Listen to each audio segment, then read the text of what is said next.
ओम शांति। आज 12 अप्रैल 2021। आज मीठे प्यारे बाप दादा के महावाक्य हैं। मीठे बच्चे, तुम्हारी यह वंडरफुल यूनिवर्सिटी है जिसमें बिगड़ी को बनाने वाला भोलानाथ बाप टीचर बनकर तुम्हें पढ़ाते हैं। आज का प्रश्न है, इस कयामत के समय में तुम बच्चे सभी को कौन सा लक्ष्य देते हो? उत्तर, हे आत्माएं, अब पावन बनो। पावन बनने बिगर वापस जा नहीं सकते। आधा कल्प का जो रोग लगा हुआ है उससे मुक्त होने के लिए तुम सबको 7 रोज भट्टी में बिठाते हो। पतितों के संग से दूर रहे, कोई भी याद ना आए, तब कुछ बुद्धि में ज्ञान की धारणा हो। गीत है, तूने रात गवाई सो के, दिवस गवाया खा के। हीरा जन्म अनमोल है, कोड़ी बदले जाए। ओम शांति। यह बच्चों को किसने कहा? यह गीत बाबा पूछ रहे हैं, बच्चों को किसने कहा? क्योंकि स्कूल में बैठे हुए हो ना, तो जरूर टीचर ने कहा। अब प्रश्न उठता है, यह टीचर ने कहा, बाप ने कहा व सतगुरु ने कहा? यह वर्षन्स किसने कहे? बच्चों को बुद्धि में पहले पहले यह आना चाहिए कि हमारा बेहद का बाप है, जिसको परम पिता परमात्मा कहा जाता है। तो बाप ने भी कहा, शिक्षक ने भी कहा, तो साथ साथ सतगुरु ने भी कहा। यह तुम्हारी बुद्धि में है। जो स्टूडेंट है और कॉलेज व यूनिवर्सिटी में टीचर पढ़ाते हैं, उनको कोई फादर व गुरु नहीं कहेंगे। यह है भी पाठशाला। फिर यूनिवर्सिटी कहो व कॉलेज कहो, है तो पढ़ाई ना। पहले पहले यह समझना है, पाठशाला में हमको कौन पढ़ाते हैं। बच्चे जानते हैं, वह निराकार जो सभी आत्माओं का बाप है, सर्व का सद्गति दाता है, वह हमको पढ़ा रहे हैं। ये सारी रचना उस एक रचता की प्रॉपर्टी है। तो खुद ही बैठ रचना के आदि मध्य अंत का राज समझाते हैं। तुम बच्चों ने जन्म लिया है बाप के पास। तुम बुद्धि से जानते हो, हम सभी आत्माओं का वह बाप है, जिसको ज्ञान का सागर नॉलेजफुल कहा जाता है। ज्ञान का सागर है, पतित पावन है। ज्ञान से ही सद्गति होती है। मनुष्य पतित से पावन बनते हैं। अब तुम बच्चे यहाँ बैठे हो और कोई स्कूल में किसको बुद्धि में नहीं रहता कि हमको ज्ञान का सागर निराकार बाप पढ़ा रहे हैं। यह यहाँ ही तुम जानते हो, तुमको ही समझाया जाता है। खास भारत और आम सारी दुनिया में ऐसे कोई भी नहीं समझेंगे कि हमको निराकार परमात्मा पढ़ाते हैं। उनको पढ़ाने वाले हैं ही मनुष्य टीचर। और फिर ऐसा भी ज्ञान नहीं है जो समझे कि हम आत्मा हैं। आत्मा ही पढ़ती है, आत्मा ही सब कुछ करती है। फलानी नौकरी आत्मा करती है इन ऑर्गन्स द्वारा। उनको यह रहता है कि हम फलाना है, झट अपना नाम रूप याद आ जाता है। हम यह करते हैं, हम ऐसे करते हैं, शरीर का नाम ही याद आ जाता है, परंतु वह रॉन्ग है। हम तो पहले आत्मा है ना, पीछे यह शरीर लिया है। शरीर का नाम बदलता रहता है, आत्मा का नाम तो नहीं बदलता। आत्मा तो एक ही है। बाप ने कहा है, मुझ आत्मा का एक ही नाम शिव है। यह सारी दुनिया जानती है। बाकी इतने सब नाम शरीरों पर रखे जाते हैं। शिव बाबा को तो शिव ही कहते हैं बस, उनका कोई शरीर नहीं दिखाई पड़ता। मनुष्य के ऊपर नाम पड़ता है, मैं फलाना हूँ, हमको फलाना टीचर पढ़ा रहे हैं, नाम लेंगे ना। वास्तव में आत्मा शरीर के द्वारा टीचर का काम करती है, उनकी आत्मा को पढ़ाती है। संस्कार आत्मा में होते हैं, ऑर्गन्स द्वारा पढ़ाती है, पार्ट बजाती है संस्कार अनुसार। परंतु देह पर नाम जो पड़े हैं, उस पर सारे धंधे आदि चलते हैं। यहाँ तुम बच्चे जानते हो, हमको निराकार बाप पढ़ाते हैं। तुम्हारी बुद्धि कहाँ चली गई? हम आत्मा उस बाप के बने हैं।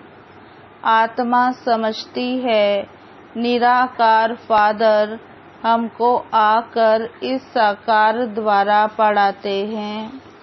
उनका नाम है शिव। शिव जयंती भी मनाते हैं। शिव तो है बेहद का बाप, उनको ही परम पिता परमात्मा कहा जाता है। वह सभी आत्माओं का बाप है। अब उनकी जयंती कैसे मनाते हैं? आत्मा शरीर में प्रवेश करती है, वह गर्भ में आती है, ऊपर से आती है, यह किसको मालूम नहीं पड़ता। क्राइस्ट को धर्म स्थापक कहते हैं। उनकी आत्मा पहले पहले ऊपर से आनी चाहिए। सतो प्रधान आत्मा आती है। कोई भी विक्रम किया हुआ नहीं है। पहले सतो प्रधान, फिर सतो रजो तमो में आते हैं, तब विकर्म होते हैं। पहले आत्मा जो आएगी, सतो प्रधान होने के कारण कोई दुख नहीं भोग सकती। आधा टाइम जब पूरा होता है, तब विकर्म करने लगती है। आज से 5000 वर्ष पहले बरोबर सूर्यवंशी राज्य था और सब धर्म बाद में आए। भारतवासी विश्व के मालिक थे। भारत को अविनाशी खंड कहा जाता है और कोई खंड था नहीं। तो शिव बाबा है बिगड़ी को बनाने वाला। भोलानाथ शिव को कहा जाता है, ना कि शंकर को। भोलानाथ शिव बिगड़ी को बनाने वाला है। शिव और शंकर एक नहीं है, अलग अलग है। ब्रह्मा विष्णु शंकर की कोई महिमा नहीं है। महिमा सिर्फ एक शिव की है, जो बिगड़ी को बनाते हैं। कहते हैं, मैं साधारण बूढ़े तन में आता हूँ। इसने 84 जन्म पूरे किए। अब खेल पूरा हुआ। ये पुराना चोला, पुराने संबंध भी खलास हो जाने वाले हैं। अब किसको याद करे? खत्म होने वाली चीज को याद नहीं किया जाता है। नया मकान बनता है तो फिर पुराने से दिल हट जाती है। यह फिर है बेहद की बात। सर्व की सद्गति होती है, अर्थात रावण के राज्य से सबको छुटकारा मिलता है। रावण ने सबको बिगाड़ दिया है। भारत बिल्कुल ही कंगाल भ्रष्टाचारी है। लोग भ्रष्टाचार समझते हैं करप्शन। लोग भ्रष्टाचार समझते हैं चोरी ठगी को।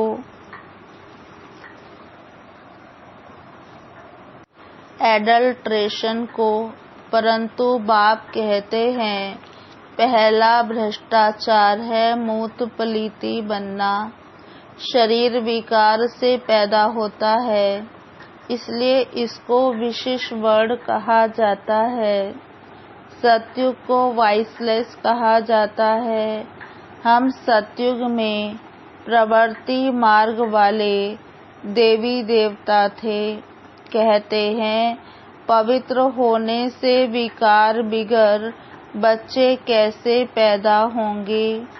बोलो, हम अपनी राजधानी बाहुबल से नहीं योग बल से स्थापन करते हैं, तो क्या योग बल से बच्चे नहीं पैदा हो सकते हैं? जबकि है ही वाइसलेस वर्ड, पवित्र गृहस्थ आश्रम। यथा राजा रानी संपूर्ण निर्विकारी तथा प्रजा, यहाँ है संपूर्ण विकारी। सतयुग में विकार होते नहीं, उसको कहा जाता है ईश्वरीय राज्य। ईश्वर बाप का स्थापन किया हुआ। अभी तो है रावण राज्य। शिव बाबा की पूजा होती है जिसने स्वर्ग स्थापन किया। रावण जिसने नरक बनाया उसको जलाते आते हैं। द्वापर कब शुरू हुआ यह भी किसको पता नहीं है। यह भी समझ की बात है।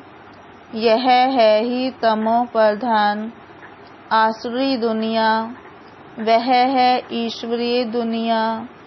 उसको स्वर्ग दैवी पावन दुनिया कहा जाता है। यह है नरक पतित दुनिया।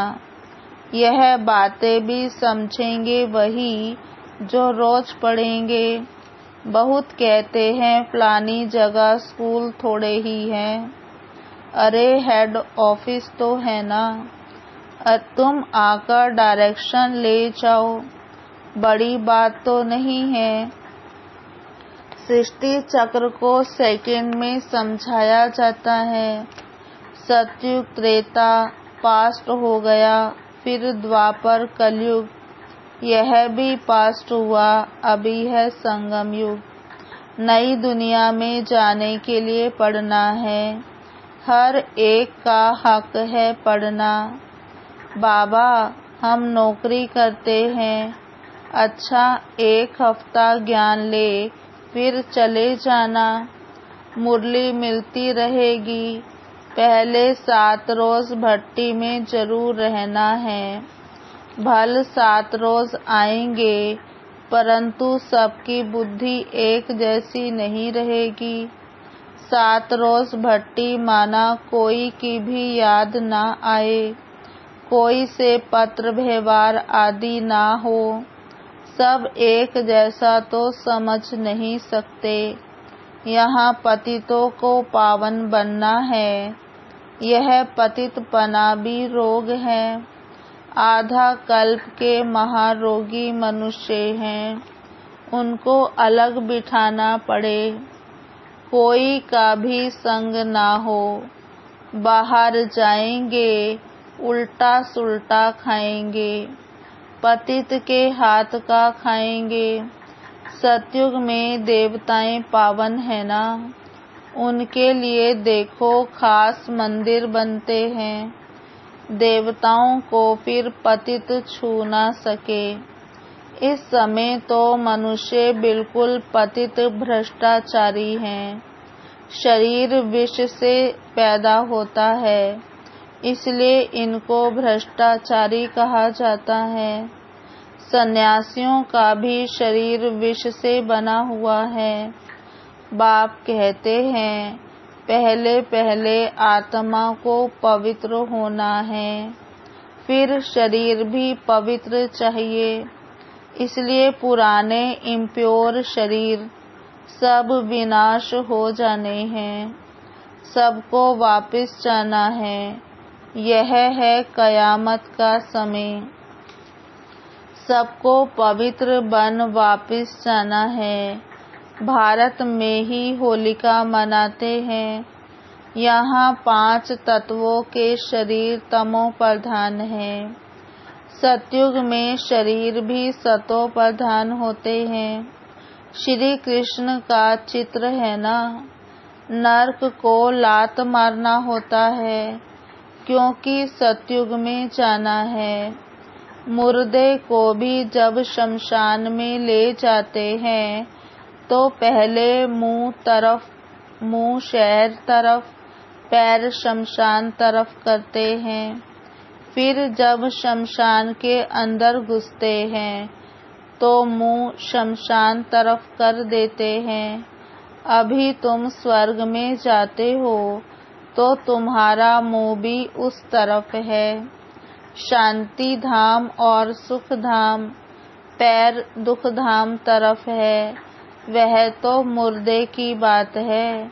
यहाँ तो पुरुषार्थ करना होता है।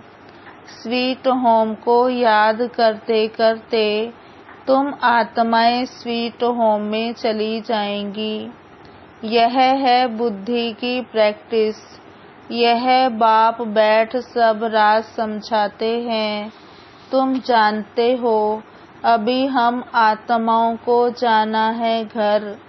यह पुराना चोला पुरानी दुनिया है। नाटक पूरा हुआ माना 84 जन्म पाठ बजाया।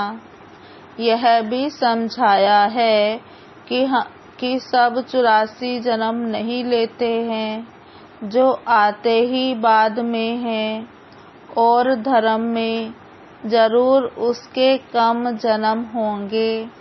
इस्लामी से बोधियों का कम, क्रिश्चियन के उनसे कम, गुरु नानक के सिख लोग आए भी अभी हैं। गुरु नानक को 500 वर्ष हुआ तो वह थोड़े ही 84 जन्म लेंगे। हिसाब किया जाता है 5000 वर्ष में इतने जन्म, तो 500 वर्ष में कितने जन्म हुए होंगे? 12-13 जन्म। क्राइस्ट के 2000 वर्ष होंगे तो उनके कितने जन्म होंगे? आधा से भी कम हो जाएंगे। हिसाब है ना। इसमें कोई कितने एक्यूरेट नहीं कह सकते।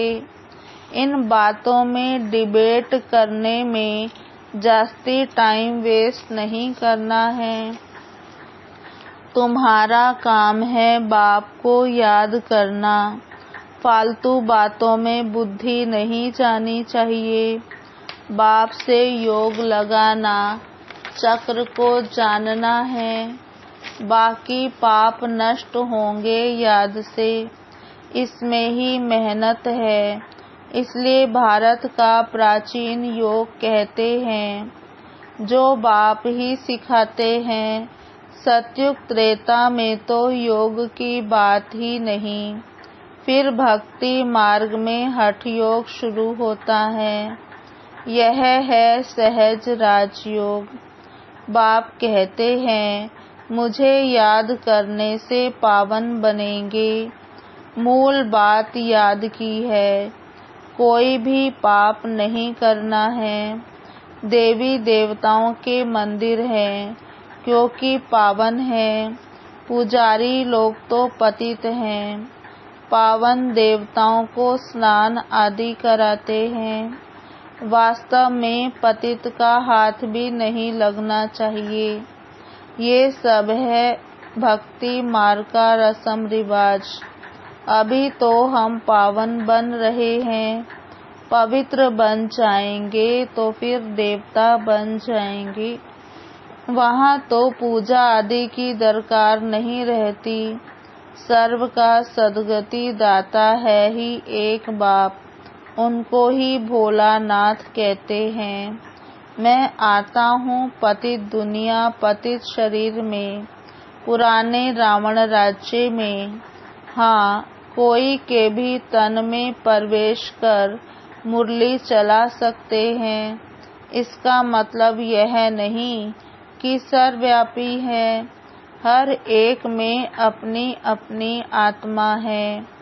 फारम में भी लिखाया जाता है, तुम्हारी आत्मा का बाप कौन है, परंतु समझते नहीं हैं। आत्माओं का बाप तो एक ही होगा। हम सब ब्रदर्स हैं, फादर एक है, उनसे वर्षा मिलता है जीवन मुक्ति का। वही लिबरेटर गाइड है, सभी आत्माओं को ले जाएंगे स्वीट होम। इसलिए पुरानी दुनिया का विनाश होता है।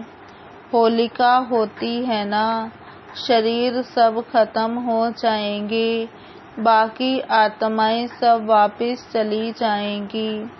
सतयुग में फिर बहुत थोड़े होंगे।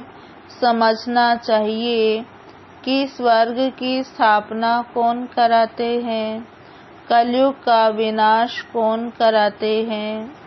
सो तो क्लियर लिखा हुआ है। कहते हैं मिठरा घुरते घुराए, प्यार करो तो प्यार मिलेगा।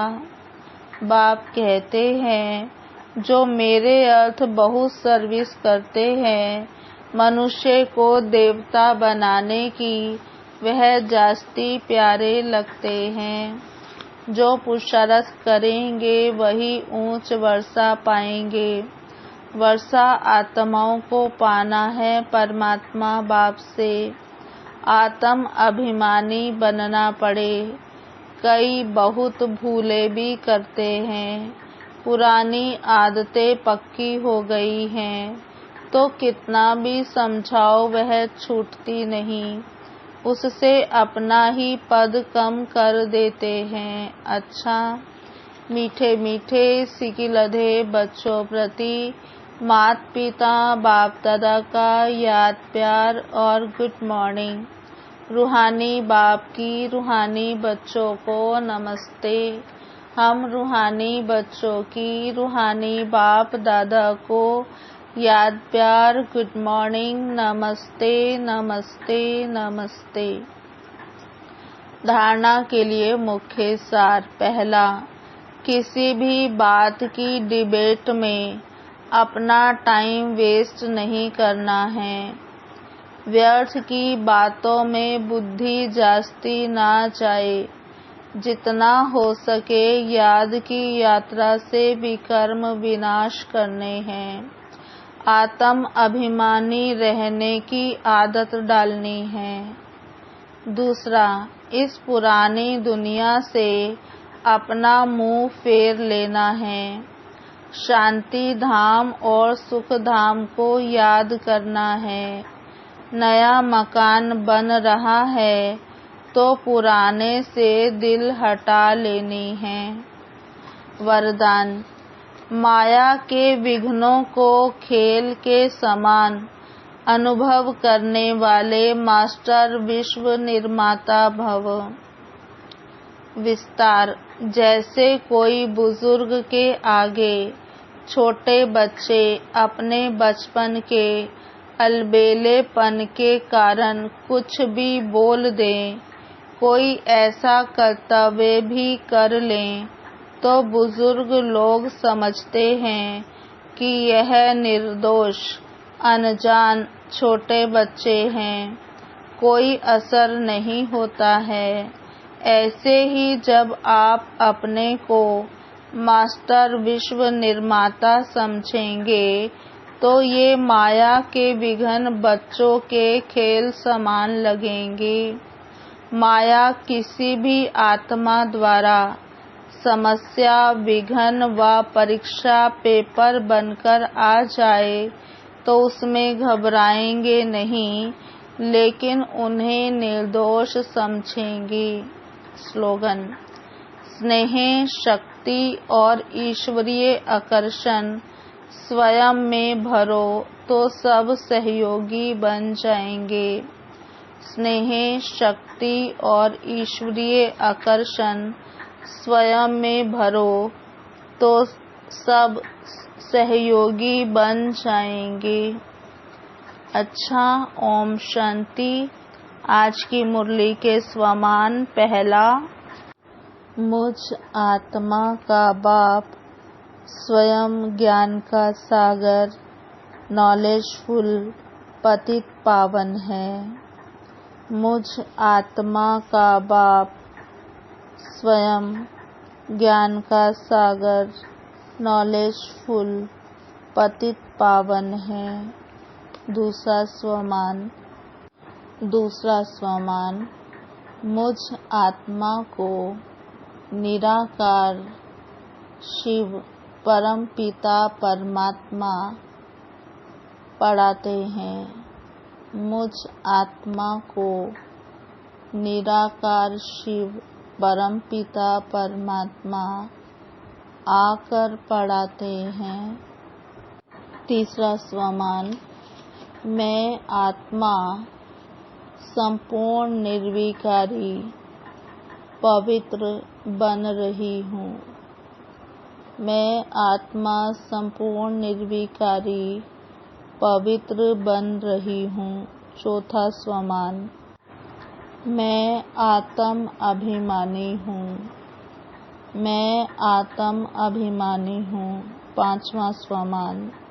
मैं आत्मा मास्टर विश्व निर्माता हूँ। मैं आत्मा मास्टर विश्व निर्माता हूँ। ओम शांति।